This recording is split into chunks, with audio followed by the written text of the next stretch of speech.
ఈరోజు మనం రాశి చక్రం గురించి తెలుసుకోవడానికి ప్రయత్నిద్దాం. రాశి చక్రం అనేది ఇంతకుముందు క్లాస్లో తరగతిలో మనం చెప్పుకున్నాము. రాశి చక్రం అనేది 360 డిగ్రీలు ఉంటుంది. ఈ రాశి చక్రాన్ని మనం 12 భాగాలుగా విభజించాము. ప్రతి భాగానికి ఒక పేరుంది.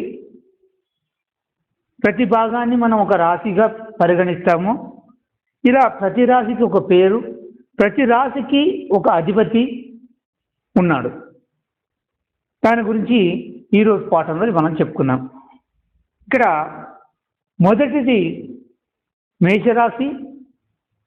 ఈ మేషరాశికి అధిపతి కుజుడు. రెండవది వృషభ రాశి. ఈ వృషభ రాశికి అధిపతి శుక్రుడు. 3 మిథున రాశి. ఈ మిథున రాశికి అధిపతి బుధుడు. 4 కర్కాటక రాశి. ఈ కర్కాటక రాశికి అధిపతి చంద్రుడు. 5 సింహరాశి. ఈ సింహరాశికి అధిపతి రవి. 6 కన్యారాశి. ఈ కన్యారాశికి అధిపతి బుధుడు. 7 తులారాశి. ఈ తులారాశికి అధిపతి శుక్రుడు. 8 వృశ్చిక రాశి. ఈ వృశ్చిక రాశికి అధిపతి కుజుడు. 9 ధనస్సు రాశి. ఈ ధనస్సు రాశికి అధిపతి గురుడు.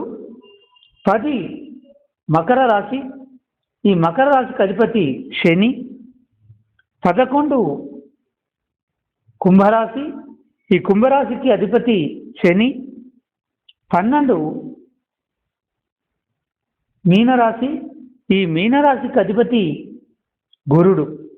ఈ విధంగా 12 రాశులు ఏర్పడ్డాయి. ఈ 12 రాశులకి ఒక్కొక్క రాశికి ఒక అధిపతిని మనం గమనించాము. ఇక్కడ మీరు గమనిస్తే కర్కాటక రాశి నుంచి ఒక భాగం ఇలా ఒక భాగం వెనుకకు వస్తే కుంభం వరకు, కర్కాటక రాశి నుంచి కుంభం వరకు, అలాగే సింహరాశి నుంచి మకర రాశి వరకు ఒక వర్గం మనకు కనిపిస్తుంది. కర్కాటక రాశి తర్వాత మనకి మిథునం, అంటే దీనికి అధిపతి బుధుడు. తర్వాత మూడో గది, 3వ స్థానం వృషభం, దీనికి అధిపతి శుక్రుడు. 4వ స్థానం దీనికి అధిపతి మేషం, దీనికి అధిపతి కుజుడు. 5వ స్థానం గురుడు, దీనికి అధిపతి మీనం. 5వ స్థానం మీనం, దీనికి అధిపతి గురుడు. 6వ స్థానం కుంభం, దీనికి అధిపతి శని. మళ్ళీ తిరిగి సింహరాశి నుంచి మనం చూస్తే ఈ సింహానికి అధిపతి రవి, దీనికి 2వ స్థానంలో ఉన్నటువంటి స్థానం కన్యారాశి, దీనికి అధిపతి బుధుడు. 3వ స్థానం తుల, ఈ తులారాశికి అధిపతి శుక్రుడు.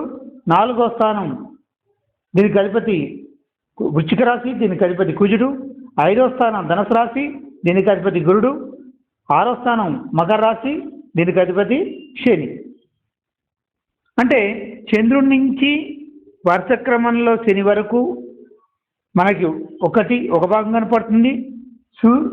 అలాగే సింహం నుంచి మకరం వరకు వరుసగా బుధ, శుక్ర, కుజ, గురు, శని. అలాగే చంద్రుడిని చూస్తే కనుక చంద్రుడు, బుధుడు, శుక్రుడు, కుజుడు, గురుడు, శని. అంటే దివారాత్రి అంటే రాత్రి పగలు, పగలు రాత్రి.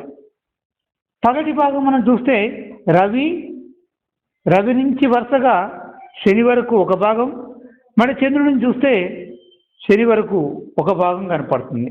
అంటే ఈ యొక్క రాశి చక్రాన్ని 2 భాగాలుగా విభజిస్తే మొదటి భాగం సూర్యుడు, దీన్ని పగటి భాగంగా, చంద్రుడు మళ్ళీ వెనుకగా అపసవ్యంగా చూస్తే దీనికి అధిపతి చంద్రుడు అవుతాడు. అంటే రాత్రికి అధిపతి చంద్రుడు, పగటికి అధిపతి రవి. ఈ రాశి చక్ర విభజనలో కూడా మన వాళ్ళు అంటే పూర్వపు ఋషులు మహర్షులు ఎంతో విశిష్టతని చూపించడం జరిగింది.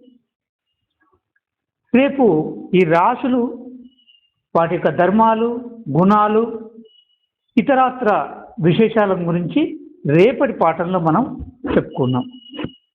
ఓకే.